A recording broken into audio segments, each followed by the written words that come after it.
नमस्कार।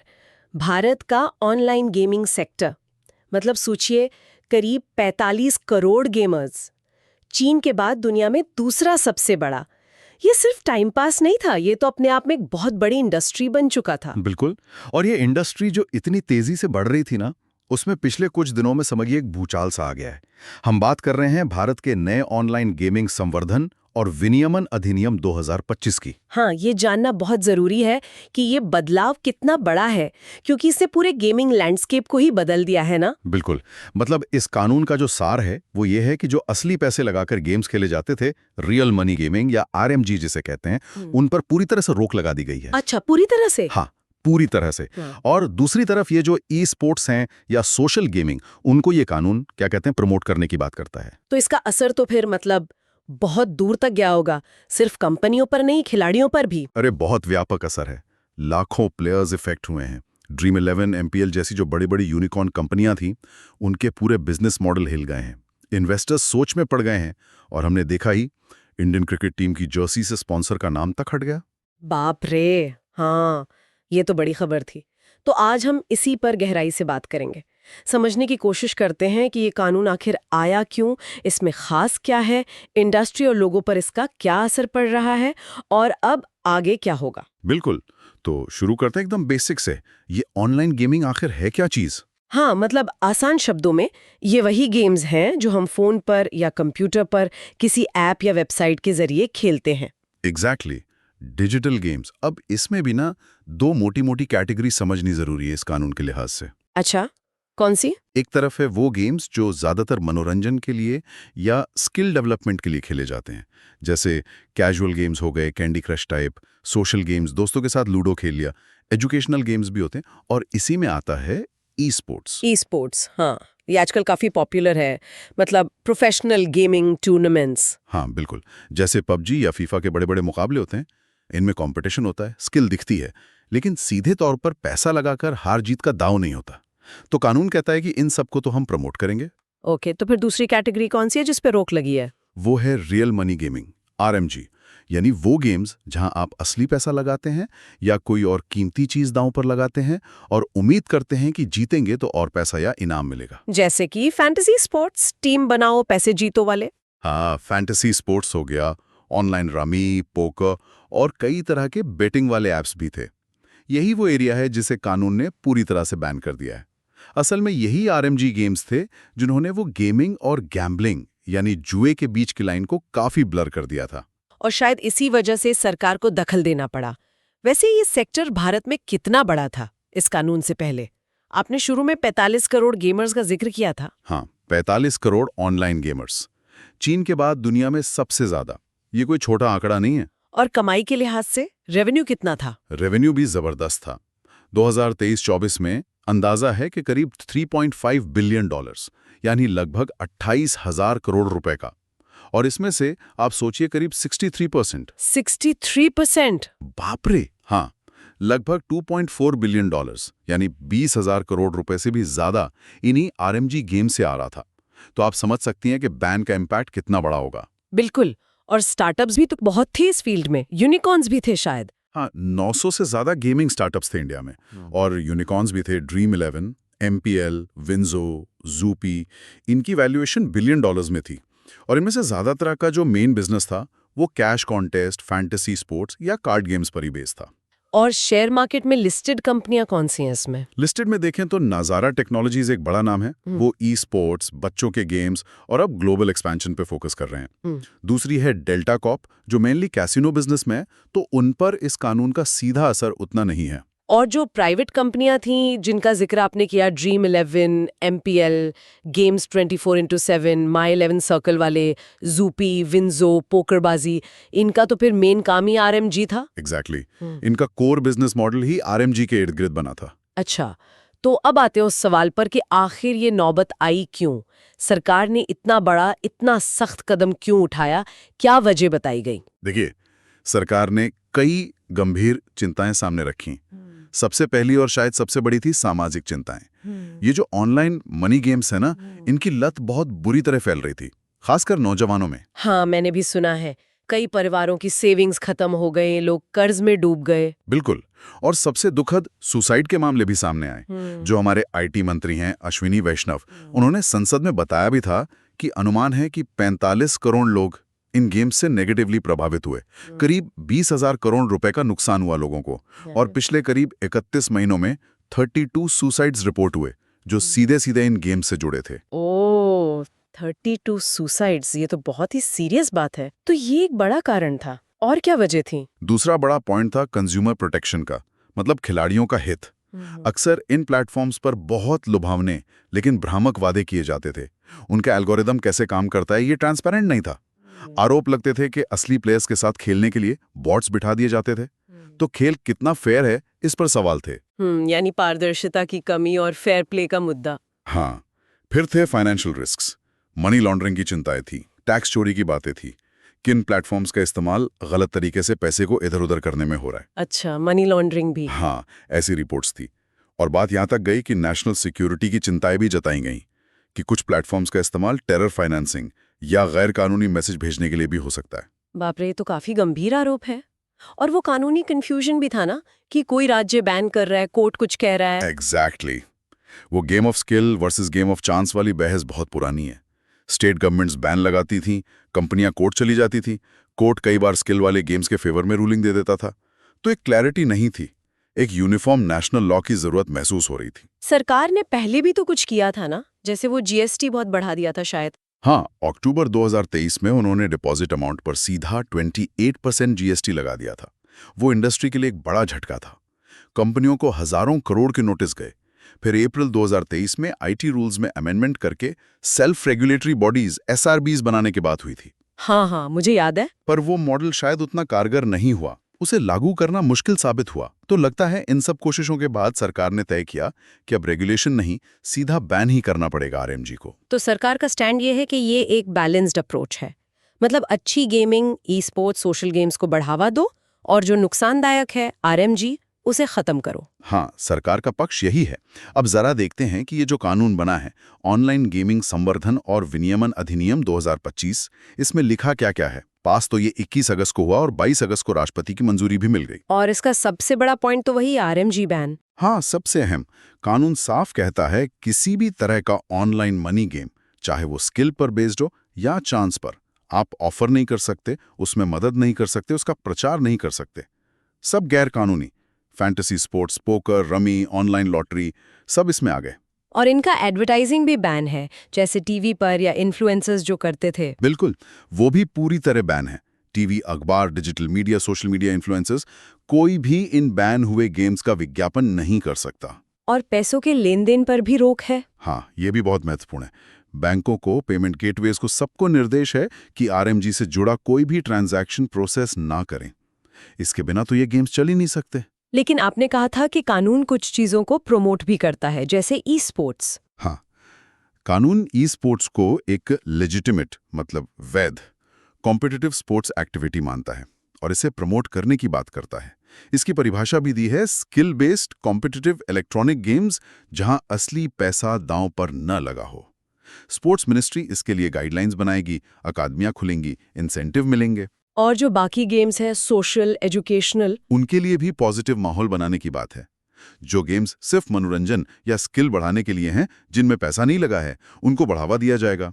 सरकार safe, age appropriate, creative games को सपोर्ट करेगी। और इन सब पर नजर रखने के लिए, रेगुलेट करने के लिए कोई बॉडी बनी है? हाँ, एक नेशनल ऑनलाइन गेमिंग कमीशन एनओजीसी बनाने का प्रावधान है। ये एक पावरफुल रेगुलेटर होगा। यही तय करेगा कि कौन सा गेम किस कैटेगरी में है, लाइसेंस देगा, नियम फॉलो हो रहे हैं या नहीं ये देखेगा, और प्लेयर्स की शिकायतें भी सुनेगा। और अगर कोई नियम तोड़े तो सजा भी काफी सख्त है शायद। हाँ, सजा काफी कड़े रखी गई है। अगर कोई बैन आरएमजी गेम ऑफर करता है तो 3 साल तक जेल और 1 करोड़ तक जुर्माना। बाप रे। हाँ, अगर कोई विज्ञापन करता है इनका तो 2 साल तक जेल और 50 लाख तक जुर्माना। और अगर कोई बैंक या पेमेंट कंपनी जानबूझकर ट्रांजैक्शन में मदद करती है तो उन्हें भी 3 साल तक जेल और 1 करोड़ तक जुर्माना हो सकता है। और अगर कोई बार बार करे ये गलती तो सजा और बढ़ जाएगी, 5 साल तक जेल और 2 करोड़ तक जुर्माना। और ये ऑफेंस कोग्निजेबल है, मतलब पुलिस बिना वारंट के अरेस्ट कर सकती है, और नॉन बेलेबल भी, यानी जमानत मिलना मुश्किल होगा। लेकिन एक बात अच्छी है कि प्लेयर्स पर कोई एक्शन नहीं है, उन्हें विक्टिम माना गया है। हाँ, ये एक महत्वपूर्ण पॉइंट है। कानून खेलने वालों को अपराधी नहीं मानता, उन्हें पीड़ित मानता है। तो उन पर कोई जुर्माना या सजा नहीं है। सारी जिम्मेदारी ऑपरेटर्स पर, कंपनियों पर और उनके मैनेजमेंट पर डाली गई है। हाँ, इंडिपेंडेंट डायरेक्टर्स वगैरह को कुछ बचाव दिया गया है, अगर वो साबित कर दें कि उन्हें पता नहीं था या उन्होंने रोकने की कोशिश की थी। और जांच एजेंसियों को भी काफी पावर दी गई है लगता है, तलाशी, गिरफ्तारी की। बिल्कुल, ऑथराइज्ड ऑफिसर्स को तलाशी और जब्ती के काफी अधिकार हैं। बिना वारंट के फिजिकल या डिजिटल कहीं भी सर्च कर सकते हैं, अरेस्ट कर सकते हैं। और आईटी एक्ट के सेक्शन 69A के तहत सरकार अवैध वेबसाइट्स और लिंक्स को ब्लॉक भी करवा सकती है। अच्छा, तो ये तो हो गई कानून की बातें। अब आते हैं इसके असर पर। जैसे ही ये कानून आया, हमने देखा बड़ी बड़ी कंपनियों ने फौरन अपने कैश गेम्स बंद कर दिए। हाँ, एक्शन बहुत तेज था। Dream 11, MPL, Zupee, WinZO, games 24/7, पोकरबाजी, Probo सब ने अपने पेड कॉन्टेस्ट बंद करने की घोषणा कर दी। तो क्या ये कंपनियां बंद हो गई हैं या कुछ और कर रही हैं? नहीं, बंद नहीं हुई हैं ज्यादातर, लेकिन उन्हें अपना बिजनेस मॉडल पूरी तरह बदलना पड़ रहा है। अब focus free to play games पर है, ई स्पोर्ट्स पर है, या फिर गेमिंग से अलग दूसरे बिजनेस में जा रहे हैं। जैसे विंजो का जो टीवी आया, शॉर्ट वीडियो प्लेटफॉर्म। ड्रीम 11 अपने दूसरे वेंचर्स जैसे फैन को ड्रीम सेट गो पर फोकस कर रहा है। कमाई के लिए अब सब्सक्रिप्शन या एडवर्टाइजिंग जैसे मॉडल ट्राई कर रहे हैं। और नज़ारा जैसी लिस्टेड कंपनी का क्या हुआ? वो तो सीधे आरएमजी में नहीं थी। नज़ारा सीधे आरएमजी नहीं चलाती थी, पर उनकी एक सब्सिडियरी थी मूनशाइन टेक्नोलॉजीज, जो पोकरबाजी ऑपरेट करती थी। अब उसका आरएमजी बिजनेस बंद हो गया है। नज़ारा ने उसमें अच्छी खासी हिस्सेदारी खरीदी थी, करीब 982 करोड़ में। तो उस इन्वेस्टमेंट पर तो असर पड़ा है। उनके शेयर प्राइस में भी थोड़ी गिरावट आई। अभी उन्होंने अपनी यूके बेस्ड सब्सिडियरी को कुछ लोन भी दिया है, करीब 15 करोड़ का। शायद ये इंटरनेशनल एक्सपेंशन या डाइवर्सिफिकेशन की तरफ एक कदम है। और डेल्टा कॉप जो कैसीनो वाली है, उन पर नेगेटिव इम्पैक्ट नहीं है, बल्कि कुछ लोग कह रहे हैं कि ऑनलाइन बेटिंग वगैरह बंद होने से शायद उनके लेजिटिमेट कैसीनो बिजनेस को फायदा ही हो। और जो छोटी कंपनियां थी उनका क्या होगा? ये मुश्किल सवाल है। कुछ तो बंद भी हो गई हैं, जैसे रश था, एक क्रिप्टो गेमिंग प्लेटफॉर्म। उसकी पेरेंट कंपनी हाइक शायद यूएस शिफ्ट हो रही है। लगता है कि इंडस्ट्री में कंसोलिडेशन होगा। बड़ी कंपनियां छोटों को खरीद सकती हैं, या कई छोटी कंपनियां शायद टिक ना पाएं। और वो जो यूनिकॉर्न्स थे, जिनकी वैल्यूएशन अरबों डॉलर थी, उन पर क्या असर? जाहिर है बहुत बड़ा असर। ड्रीम स्पोर्ट्स की वैल्यूएशन $8 बिलियन थी, MPL गेम्स 24x7 की $2.5 बिलियन, ज़ूपी की $600 मिलियन। जब आपका मेन रेवेन्यू सोर्स ही बंद हो जाए, तो वैल्यूएशन पर, फ्यूचर फंडिंग पर बहुत गहरा असर पड़ेगा, ये तो तय है। अब जरा इसकी इकोनॉमिक इम्पैक्ट को देखते हैं। रेवेन्यू और जॉब्स का क्या सीन है? जैसा हमने बात की, इंडस्ट्री का लगभग 63% रेवेन्यू यानी 20,000 करोड़ से ज्यादा सालाना आरएमजी से आता था। वो एकदम से जीरो हो गया। तो रेवेन्यू लॉस बहुत बड़ा है, और अनुमान है कि करीब 2 लाख डायरेक्ट और इनडायरेक्ट जॉब्स पर खतरा मंडरा रहा है। 2 लाख, ये तो बहुत बड़ा नंबर है। हाँ, हालांकि सरकार कह रही है कि ई स्पोर्ट्स वगैरह से नई जॉब्स बनेंगी, पर यह ट्रांजिशन कितना स्मूथ होगा कहना मुश्किल है। इन्वेस्टर्स भी तो घबरा गए होंगे। बिल्कुल, जब पॉलिसी इतनी अचानक और इतनी ड्रास्टिकली बदलती है, तो इन्वेस्टर्स का कॉन्फिडेंस हिलता है। नए इन्वेस्टमेंट में कमी आ सकती है।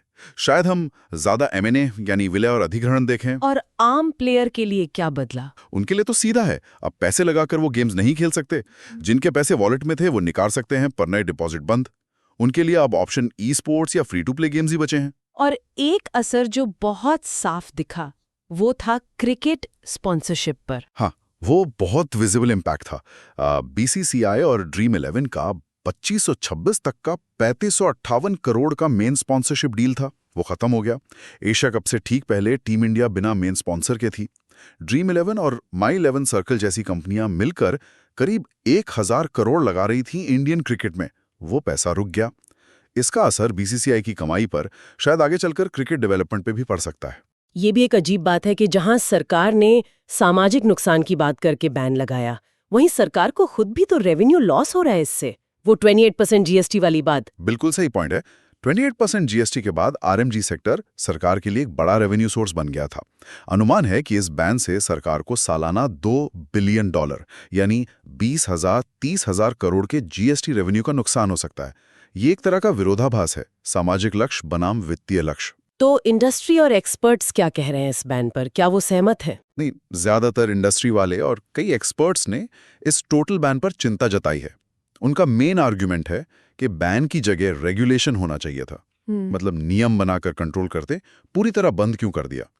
वो ये भी कह रहे हैं कि ये कोर्ट के उन फैसलों को अनदेखा करता है जहां कुछ गेम्स को स्किल बेस्ड माना गया था। और इन्वेस्टर्स के भरोसे वाली बात भी उठ रही होगी। हाँ, कि पॉलिसी में इतना बड़ा अचानक बदलाव इन्वेस्टर्स के कॉन्फिडेंस को कमजोर करता है।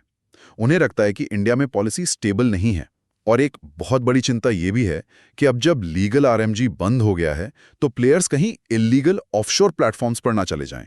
हाँ, ये तो रिस्क है। अगर ऐसा हुआ तो सरकार का कंट्रोल बिल्कुल खत्म हो जाएगा। प्लेयर्स के साथ फ्रॉड का खतरा बढ़ेगा, सरकार को टैक्स भी नहीं मिलेगा और मनी लॉन्ड्रिंग जैसी प्रॉब्लम शायद और बढ़ जाएं। ये तो वही बात हो गई कि किसी चीज को बैन करने से क्या वो खत्म हो जाती है या बस अंडरग्राउंड हो जाती है और ज्यादा खतरनाक बन जाती है। बिल्कुल, यही मिलियन डॉलर क्वेश्चन है। क्या ये बैन सच में प्रॉब्लम सॉल्व करेगा या उसे और कॉम्प्लिकेटेड कर देगा? तो फिर अब आगे क्या? फ्यूचर क्या है इस सेक्टर का? ग्रोथ कहाँ से आएगी अब? अब सारा फोकस शिफ्ट हो गया है ई स्पोर्ट्स टूर्नामेंट्स, उनकी स्ट्रीमिंग, उनसे जुड़ा पूरा इकोसिस्टम ये बढ़ेगा। एजुकेशनल और सोशल गेम्स का मार्केट बड़ा होगा और भारत में गेम डेवलपमेंट का टैलेंट बहुत है। तो इंडियन कंपनियां अब ग्लोबल मार्केट के लिए गेम्स बनाने और सर्विसेज देने पर ज्यादा ध्यान देंगी। और इंडस्ट्री का स्ट्रक्चर भी बदलेगा। लगता तो यही है। कंसोलिडेशन होगा, छोटी कंपनियां शायद बड़ी कंपनियों में मिल जाएं या बाहर हो जाएं। और इंडियन कंपनियां अब इंटरनेशनल मार्केट्स में एक्सपैंड करने की सोचेंगी ताकि वो एक ही देश के नियमों पर डिपेंडेंट ना रहें। सरकार का विजन तो है कि इंडिया ई स्पोर्ट्स का हब बने, एक सेफ गेमिंग इकोसिस्टम बने। ये कितना कामयाब होता है, ये तो वक्त बताएगा। तो कुल मिलाकर देखें तो भारतीय ऑनलाइन गेमिंग की कहानी में एक बहुत बड़ा चैप्टर क्लोज हुआ है और एक नया शुरू हो रहा है। आरएमजी का और ई स्पोर्ट्स सोशल गेमिंग का नया दौर। बिल्कुल। और इस पूरी कहानी में एक टेंशन साफ दिखता है। एक तरफ लोगों को, खासकर यूथ को, नुकसान से बचाने की अच्छी नीयत है और दूसरी तरफ इस कदम का इंडस्ट्री, जॉब्स, इकोनॉमी पर बहुत बड़ा, शायद कुछ हद तक पेनफुल असर भी है। तो आखिर में ये सवाल मन में आता है कि क्या ये कानून वाकई ऑनलाइन गेमिंग से जुड़े नुकसान कम कर पाएगा या ये बस सब कुछ अंडरग्राउंड कर देगा जहां कंट्रोल करना और मुश्किल होगा? और इस नए माहौल में रिस्पॉन्सिबल गेमिंग का मतलब क्या होगा? इसे पक्का कैसे किया जाएगा? ये कुछ सोचने वाली बातें हैं। और यहाँ हम ये स्पष्ट कर दें कि ये चर्चा केवल शैक्षिक उद्देश्यों के लिए है। ये कोई वित्तीय सलाह या निवेश की सिफारिश नहीं है। कोई भी वित्तीय या व्यावसायिक निर्णय लेने से पहले कृपया किसी पेशेवर से सलाह जरूर लें। और हाँ, अगर आप इस बिल जैसे जरूरी पॉलिसी अपडेट्स, आईपीओ न्यूज़ या स्टॉक मार्केट में अचानक होने वाले बदलावों को मिस नहीं करना चाहते हैं, तो आप वेग्रो ऐप ट्राई कर सकते हैं। रॉकेट वेग्रो आपको रियल टाइम स्टॉक और पॉलिसी अलर्ट्स सीधे व्हाट्सएप पर भेजता है ताकि आप हमेशा आगे रहें। इसे वेग्रो.ऐप से डाउनलोड करें और जानकारी की रेस में कभी पीछे